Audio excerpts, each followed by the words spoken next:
আজকে বাংলাদেশ যেই ম্যাচটায় পরাজিত হয়েছে, যে স্টাইলে পরাজিত হয়েছে, যেই টেকনিক নিয়ে মাঠে নেমে প্রতিপক্ষকে খাবি খাওয়াবে, সিরিজ জয়ের পথে প্রথম ম্যাচটায় এগিয়ে যাবে মেহেদী হাসান মিরাজের দল, সেই টেকনিকে আসলে টেকনিশিয়ান হিসেবে বাংলাদেশ দলে কতজন ক্রিকেটার ছিল? আমার প্রথম প্রশ্ন। দ্বিতীয় প্রশ্ন, এই ম্যাচ পরাজয়ের দায়টা আসলে কার? ম্যানেজমেন্টের, ক্যাপ্টেনের, নাকি পার্টিকুলার দু একজন ক্রিকেটারের যারা তাদের রোলটা প্লে করতে ব্যর্থ তো হয়েছেন বটেই, একই সাথে বাংলাদেশের যে সম্ভাবনার জায়গাটুকু ন্যূনতম ছিল সেটাকেও ডুবিয়ে দিয়েছেন? বাংলাদেশ খেলছে আগের সিরিজটাই জেতা অবস্থায়। পাকিস্তানের বিপক্ষে আপনি সবশেষ ওয়ানডে সিরিজে জয় পেয়েছেন, সবশেষ ওয়ানডে সিরিজে আপনি পাকিস্তানকে হারিয়েছেন স্পোর্টিং উইকেটে, আপনার ক্রিকেটাররা পারফর্ম করেছে। পাকিস্তানের যেই দলটা বাংলাদেশের বিপক্ষে সবশেষ সিরিজে খেলেছিল, সেই দলের স্ট্যান্ডার্ডের থেকে তুলনামূলক আলোচনা করলে বিলো স্ট্যান্ডার্ডের নিউজিল্যান্ড এই মুহূর্তে বাংলাদেশের মুখোমুখি। যে দলের বিপক্ষে, যে কঠিন দলের বিপক্ষে আপনি স্পোর্টিং উইকেটে খেলে সিরিজ জিতলেন, আপনার র্যাঙ্কিং এর উন্নতি হলো, আপনি 9 চলে এলেন, তার থেকে দুর্বলতম দলকে হারানোর জন্য আপনি সেই মান্ধাত্তার আমলের স্লো অ্যান্ড লো ট্র্যাকের উপর ভরসা রাখার চেষ্টা করলেন। বাংলাদেশ দলের ব্যাটিং লাইন আপের কথা যদি আপনি বলেন, ওপেনিং এ যেই দুজন রয়েছে, কে? সাইফ হাসান, তানজিদ হাসান তামিম, এই দুজন ক্রিকেটারের কে ওই স্লো অ্যান্ড লো উইকেট না হইলে পারফর্ম করতে পারবে না? দুজনের মধ্যে কেউ কি? উত্তরটা হচ্ছে না।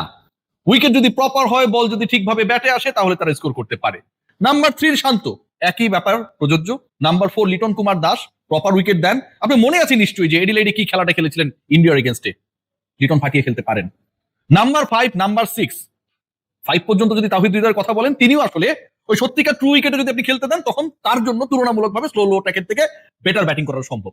টপ 5 এর 5 জন ব্যাটারের সবাই আপনার দলের যারা কন্ট্রিবিউট করবে, আপনার দলের ইনিংস বিল্ড আপ করবে, চেজের ক্ষেত্রে বলেন কিংবা আগে ব্যাট করলে বলেন, সবার অ্যাবিলিটির জায়গা, সামর্থ্যের জায়গাটা যখন স্পোর্টিং উইকেটে, ঠিক তখন ওই স্লো অ্যান্ড লো ট্র্যাক কার জন্য এখানটায় তৈরি করা হয়েছে।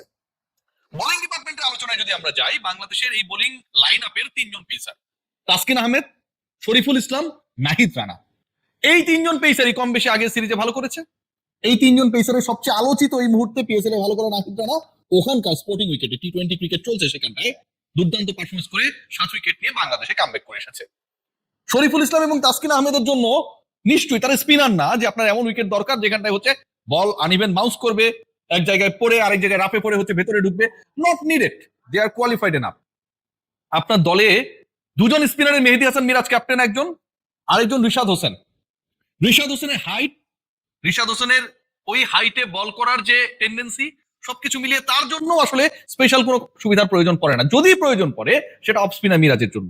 আর ব্যাটিং ডিপার্টমেন্টে ওই ধরনের মান্ধাত্তার আমলের উইকেট ইন্ডিয়াকে আমরা হারিয়েছিলাম 2018 সালে। সেই সময়টা পারফরমেন্স এবং পার্টনারশিপ আমরা দেখেছিলাম যে অল্প রানে গুটিয়ে যাওয়া, তারপর 9 উইকেট পড়ে যাওয়ার পর সেটা চেস ডাউন করার চেষ্টা। সেই অ্যাবিলিটির ব্যাটাররা তো ওই 5-6 তারপরেই, সেটা হতে পারে আফিফ হোসেন ধ্রুব, মেহেদী হাসান মিরাজরা।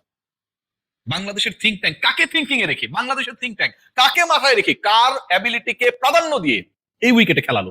যেখানটায় সবশেষ সিরিজে বাংলাদেশ দল স্পোর্টিং উইকেটে সাকসেসফুল ছিল, বেটার টিমের এগেইনস্টে সাকসেসফুল ছিল, নিউজিল্যান্ডের বিপক্ষে এই উইকেটের বুদ্ধিটা আসলে কার মাথা থেকে এলো?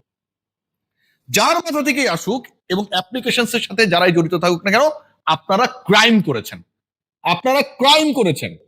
আপনাদের দলের অ্যাবিলিটির জায়গাকে আপনারা গুরুত্ব না দিয়ে আপনারা যেই কাজটা করার চেষ্টা করেছেন, প্রতিপক্ষকে আপনারা ওই স্পিন ট্র্যাপে ফেলবেন, অথচ আপনার দলে 3 জন পেসার খেলছে, স্পিন ট্র্যাপের কথা আপনি মাথায় রাখছেন। আপনি প্রতিপক্ষের রান সহজে চেস করে যাবেন, আপনার ব্যাটারদের বিশাল মুনশিয়ানা রয়েছে, সেখানে আপনার টপ 5 বেটার উইকেটে খেলে। আজকের এই ম্যাচে এমন একটা সিচুয়েশন তৈরি হলো যে 23 ওভার থেকে 38 ওভার পর্যন্ত আপনি 250 এর কাছাকাছি একটা রান চেজ করছেন, রাইট? 250 এর কাছাকাছি একটা রান যখন আপনি চেজ করবেন, ঠিক তখন 91 বলে আপনার কোনো বাউন্ডারি নেই, কোনো ছক্কা নেই। কেন ভাই?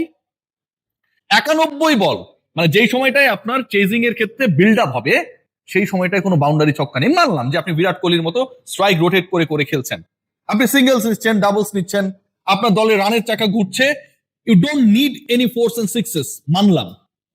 সেটা কি হয়েছিল? একজন ক্রিকেটারের একসময় স্কোরটা ছিল 40 বলে 17 রান, আফিফ হোসেন ধ্রুব। এই ভদ্রলোক কেন এখনো দলে এবং কি কারণে সৌম্য সরকারকে এখনো খেলানো হচ্ছে না? এক সিরিজ আগের সর্বোচ্চ রান গেটার, 2 দলের মধ্যে সর্বোচ্চ রান গেটার, অলমোস্ট সেঞ্চুরি করে ফেলা একজন ক্রিকেটার, তাকে আপনারা, বাংলাদেশ অস্ট্রেলিয়া হয়ে গেছে, মাইকেল বেভান, তারও বিকল্প আমার কাছে চলে এসেছে। ভাবটা অনেকটা সেই সময়ের অস্ট্রেলিয়ার মতো।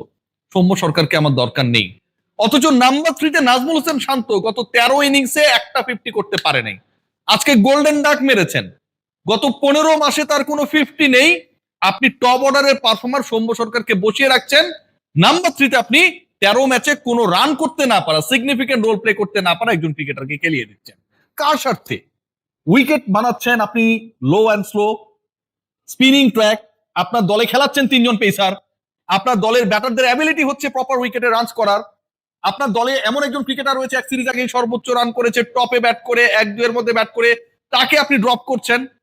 আপনি গত 13-14 মাসে রান করতে না পারা একজনকে ক্যারি করছেন। কার সাথে? এই প্রশ্নের উত্তরগুলো মেলা খুব জরুরি। এই প্রশ্নের উত্তরগুলো তামিম ইকবালের নতুন বোর্ডকে খুঁজে বের করাটা খুব জরুরি এবং সময় হয়েছে মাত্র মাঝখানে 2 দিন। মাত্র মাঝখানে 2 দিন, কারণ পরের ম্যাচটায় বাংলাদেশ হেরে গেলে সিরিজটা আমাদের থাকবে না। বাংলাদেশের যে হোম অ্যাডভান্টেজকে কাজে লাগিয়ে জেতার কথা বলা হচ্ছে, সেই অ্যাডভান্টেজের জায়গায় হয়তো আমাদের ওয়েদারটা আমাদেরকে ফেভার করতে পারে। বাংলাদেশের ক্রিকেটারদের এই মুহূর্তের যে অ্যাবিলিটি, তাতে স্পিনিং ট্র্যাক বানিয়ে তাদের জন্য অ্যাডভান্টেজের সিচুয়েশন তৈরি করলেই তারা জিততে পারবে, এটা ভাই সত্য না। এবং এই অসত্য ব্যাপারটা কি সত্য হিসেবে চালিয়ে দেওয়ার চেষ্টা যারা করছে, এদের ফাইন্ড আউট করা উচিত। আজকে আফিফ হোসেন ধ্রুব টোটালি ডুবিয়ে দিয়েছেন। যে স্টাইলে ব্যাট করেছেন, যেভাবে ব্যাট করেছেন, যে ইন্টেনশন দেখিয়েছেন, পরের ব্যাটারদেরকে তিনি স্পষ্ট বার্তা দিয়েছেন এখানটায় ব্যাটিং করাটা যেন হচ্ছে দুর্বিষহ একটা কাজ। অথচ একই সময় তাওহিদ হৃদয় কিন্তু স্ট্রাইক রোটেট করে খেলছিলেন। শেষ পর্যন্ত যেটুকু আশা, যেটুকু হপ ছিল, সেটা কিন্তু তার কারণেই হয়েছে। So let's see what happen. Bangladesh দল যেভাবে খেলেছে এটা কোনোভাবে এক্সপেক্টেড ছিল না।